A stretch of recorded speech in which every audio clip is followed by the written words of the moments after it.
intuitions do we hold which might cause us to wonder about whether something is conscious or not?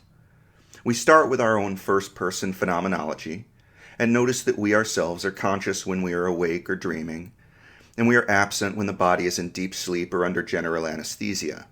This is all we know firsthand and all we know for sure. By extension, we reason that other human beings are conscious too, when they are awake or dreaming. Fair enough. We have to start somewhere. We look around the natural world and see and classify things in a rudimentary way. This classification ultimately leads to an understanding that animals, especially the mammals, have a lot in common with humans, both superficially and upon deep scrutiny. We assume that it is quite like something to be a monkey or a cat or a beaver going about its waking business. It is very reasonable to conclude that they are conscious. Moreover, these animals even sleep as we do, and when they do, their brains enter measurable states of rhythmic activity that's just like ours when we are alternately dreaming and falling out of consciousness altogether. Mammals and birds have sophisticated brains, and we come to understand that consciousness as we know it is directly associated with the brain and what it is doing. Experimentation leads to the conclusion that much of the brain, and certainly the spinal cord, is completely irrelevant to human consciousness.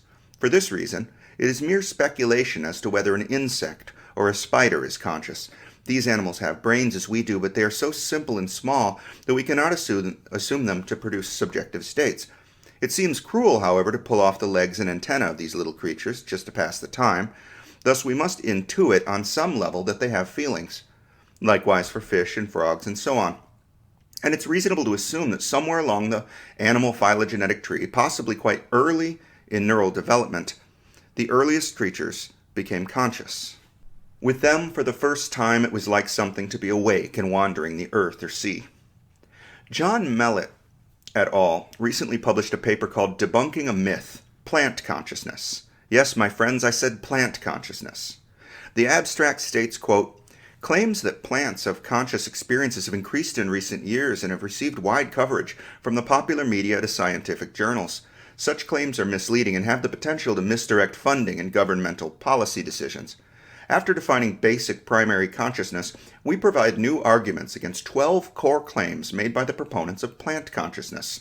3 important new conclusions of our study are: 1. Plants have not been shown to perform the proactive, anticipatory behaviors associated with consciousness, but only to sense and follow stimulus trails reactively. 2. Electrophysiological signaling in plants serves immediate physiological functions rather than integrative information processing, as in nervous systems of animals, giving no indication of plant consciousness. 3. The controversial claim of classical Pavlovian learning in plants, even if correct, is irrelevant because this type of learning does not require consciousness. Finally, we present our own hypothesis based on 2 logical arguments concerning which organisms possess consciousness. Our first assumption is that affective, emotional consciousness is marked by an advanced capacity for operant learning about rewards and punishments. Our second assumption is that image-based conscious experience is marked by demonstrably mapped representations of the external environment within the body.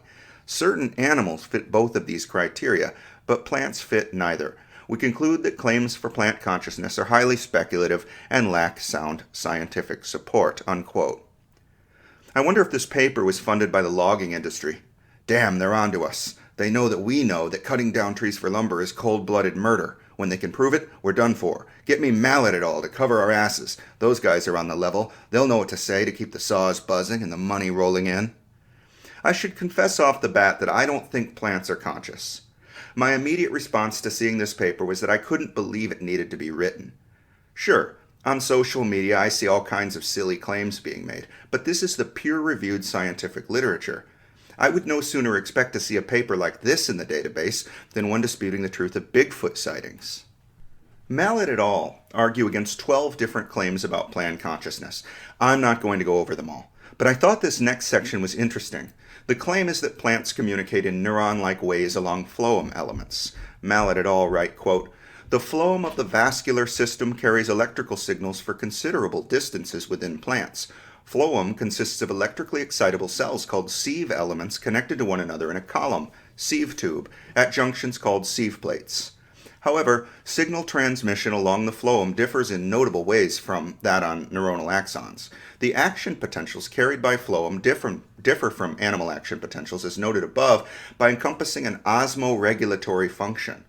Phloem action potentials also signal distant changes in cellular photosynthesis, respiration, and phloem transport, but these are arguably caused by a primarily osmotic mechanism.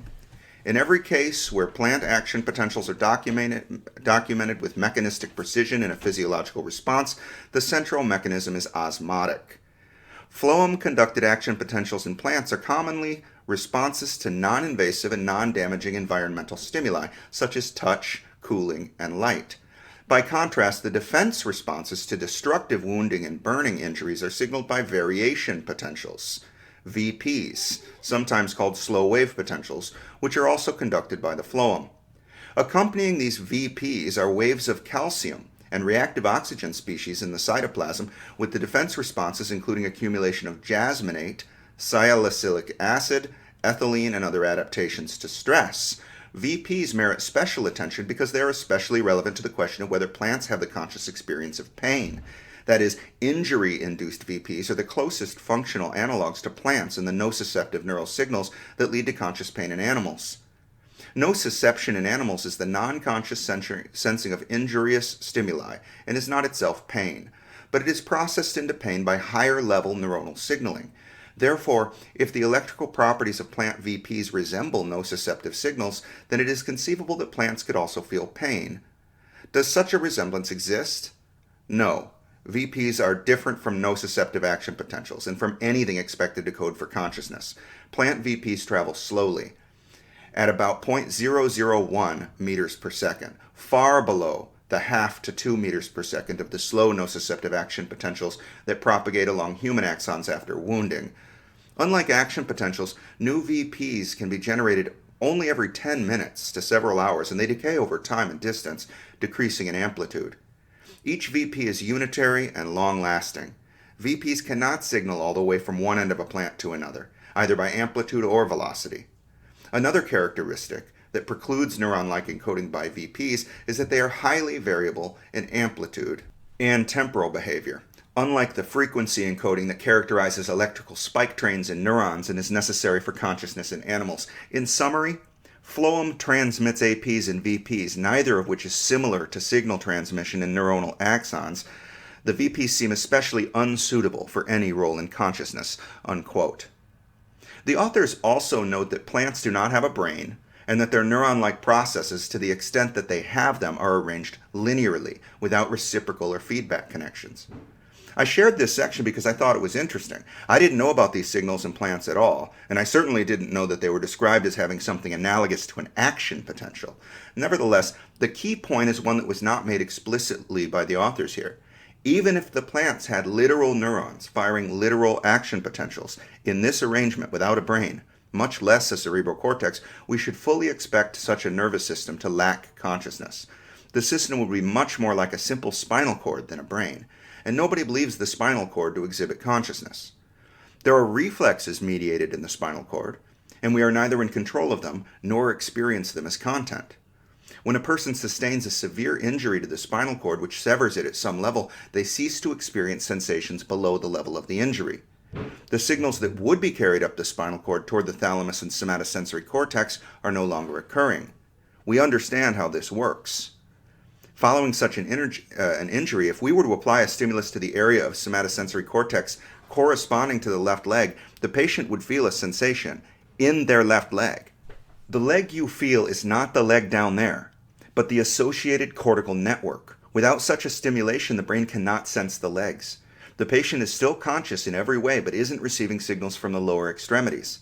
The legs were never conscious, and nor was the lower spinal cord. Consciousness is not a product of neurons firing action potentials. It is something which occurs in the highly interconnected, integrated brain. If you cut your finger off, you might be wondering, where is my finger? But I assure you the finger is not concurrently wondering, where is my body? One of the references made in this paper is to the work of two authors, Frantisek Baluska and Arthur Reber, on single-celled organisms. Baluska and Reber wrote a paper called Sentience and Consciousness in Single Cells: How the First Minds Emerged in Unicellular Species. This to me is exceptionally speculative. They wrote, quote, "Before we get into the details of our model, let us be clear about what we mean by sentience or consciousness as it is manifested in unicellular species. We are referring to feelings, subjective states, a primitive awareness of events, including an awareness of internal states. We are using these terms in what is generally referred to as a folk psychology fashion. It is likely that these forms of sentience are experienced along a valenced good-bad continuum, and that the internal representation form is determinative of actions. A prokaryote, encountering a nutrient-rich environment and detecting these life-enhancing molecules, experiences, in our framework, a feeling, an internal state of satisfaction, and decisions about suspending locomotion are engaged. One moving into an environment with an uncomfortably high salt content has a negative subjective state that elicits movement back toward a remembered earlier, less aversive environment. In these and scores of similar experiences, all of which are well known in cell biology, prokaryotes, we maintain, experience valence-marked subjective internal representational states. We are calling all these forms of subjective awareness, either of environmental events or of organismal internal states, sentience, consciousness. A fundamental axiom of our model is that these internal subjective forms of sentience are an essential component of all life forms. They emerged with the first appearance of life, and all more complex, varied forms of mental life are the result of evolutionary mechanisms. Just as all life forms, extant and extinct, are the descendants of a singular event some 3.5 billion years ago, so all the varied forms of mental life, of sentience, are derived directly from those initial ancient prokaryotic species. In short, life and sentience are coterminous." Unquote. Alright, so the axiom of the author's model is that all life forms, no matter how simple, have internal subjective experiences. Given that axiom, the rest of the paper makes sense. The problem is that the paper presents arguments for why the authors think single-celled organisms are conscious, and then presents claims based upon the foundation that their arguments are correct. Mind you, they make strong claims. An axiom is something which is assumed to be true because it is self-evident. It's a starting point. I don't quite understand how this framing escapes circular logic. If the authors are presenting an argument in favor of a position, then the argument stands as a kind of hypothesis, not an axiom. The authors hypothesize that single-celled organisms are conscious. Then they make arguments to justify that hypothesis. That's all perfectly reasonable. But you can't call your hypothesis itself axiomatically true. It is not self-evident that bacteria are having conscious experiences. They might be, of course, though I doubt it strongly. Let's accept that the idea is a hypothesis and look at their main lines of evidence. Baluska and Reber write, quote, "Awareness of self and the capacity to detect, interpret, and experience the valenced characteristics of the environment is essential for survival and evolution. Environments are in constant flux. The concentration of the nutrients in the surrounding medium shifts. Temperature gradients change. There is an unrelenting assault from viruses, toxins, predators, and furthermore, these conditions are continuously changing. Without an internal subjective awareness of these changes, without being able to make decisions about where to move, how to modify gene expression adaptively for shifts in nutrient levels, how to match the ambient temperature with a memory of what it was in the previous location for adaptive movement, a prokaryote would be a Darwinian dead end. Moreover, all cellular life, starting with unicellular organisms, is sensitive to anesthetics. And importantly, in this respect, plants and several unicellular organisms generate endogenous anesthetics when they are wounded or stressed. In the classic model, a non-sentient agent, one lacking sensations and awareness of its environment, should not be responsive to anesthetics. If an organism has no affective experiences, why would it be sensitive to anesthetics or produce its own?" Unquote. Okay. So the authors here posit two things. First, they argue that since environmental conditions are always shifting, it is necessary that single-celled organisms have subjective awareness in order to make decisions. Second, they argue that responsiveness to anesthetics is evidence that single-celled organisms are conscious. I find both of these arguments exceedingly thin. Let me start out by making the point that there are coherent arguments in favor of panpsychism. Furthermore, the fundamental nature of consciousness remains a mystery. So I'm not looking to roll my eyes and pretend to know that single-celled organisms are obviously not conscious. My intuitions tell me that they are not, and my theoretical neuroscience work agrees. I can rely on lots of circumstantial evidence to back up that view, but I don't know all the answers, and scientific credibility relies on my keeping an open mind. So look at these two basic arguments. First, that single-celled organisms must have subjective experiences in order to make decisions. All right, what decisions? The authors mentioned, for example, modifying gene expression for shifts in available nutrients. Notice that you and I do not do this. This occurs at the level of cells and tissues in an entirely unconscious way. Cells are regulated by hormones and other signals between tissues and within them. Consider the expression of insulin receptors in response to glucose need. This is entirely a biochemical feedback system, not unlike how a thermostat works. There are chemical and mechanical mechanisms that have evolved to accomplish the task, just as thermostats do not notice that the room feels a bit drafty and then make the decision to turn on the heat. Nobody thinks that. I'm astounded that someone educated in cellular and molecular biology would characterize anything related to gene expression or metabolic regulation as being a decision. It's not a decision. It's cause and effect. This is just as true for neurons as it is for other types of cells. We have no reason to assume that a neuron is a conscious thing, nor do neurons decide to fire action potentials when they get the feeling that the threshold potential has been met. Sodium channels on the cell membrane have charged motifs that move in response to the membrane potential. This opens the channel to allow the flux of sodium ions. There is no more decision involved than there is between the poles of a magnet whether to attract or repel. Pardon my arrogance here, but this argument is nonsense. The authors also mention, for example, single-celled decisions about where to move. Evolution sort of works this out, doesn't it? The cells move by, for example, the mechanical motion of cilia. Suppose an organism moves toward the surface of the water when the sun is out, and sinks into the depths when it's dark out. Suppose that the organism lies parallel to the surface with cilia underneath. All you need to evolve is a purely mechanical and chemical signal with light-sensitive receptors on the top that couple to mechanisms which regulate cilia movement. Lights on, cilia go. Lights off, cilia stop.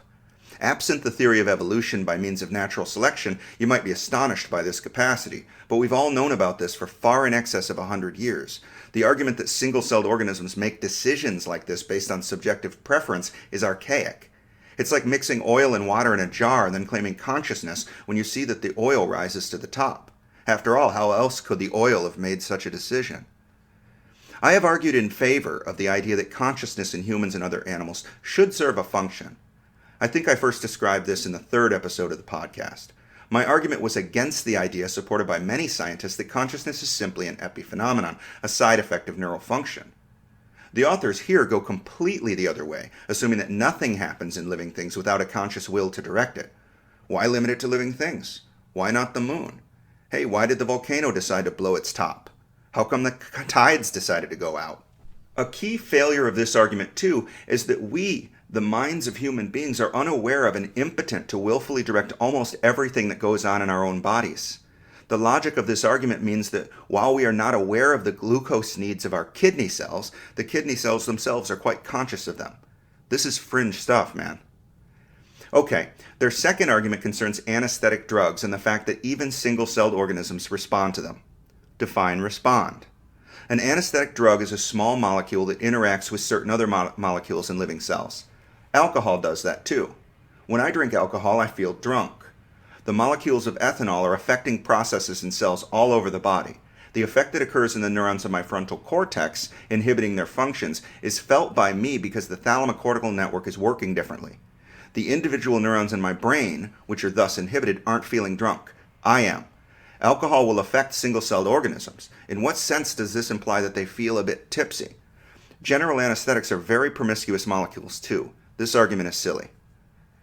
The authors acknowledge that their position is subject to disagreement. They write, quote, "There are arguments against our overall proposition, but they suffer from various problems. For example, take the one put forward by prominent philosopher Daniel Dennett, who argues that behaviors such as learning or communicating, when observed in unicellular or simpler multicellular species, are nothing but the blind actions of genetic programs that spin themselves out without awareness or other internal subjective states. In his terms, they have competence, but lack comprehension of what they are doing.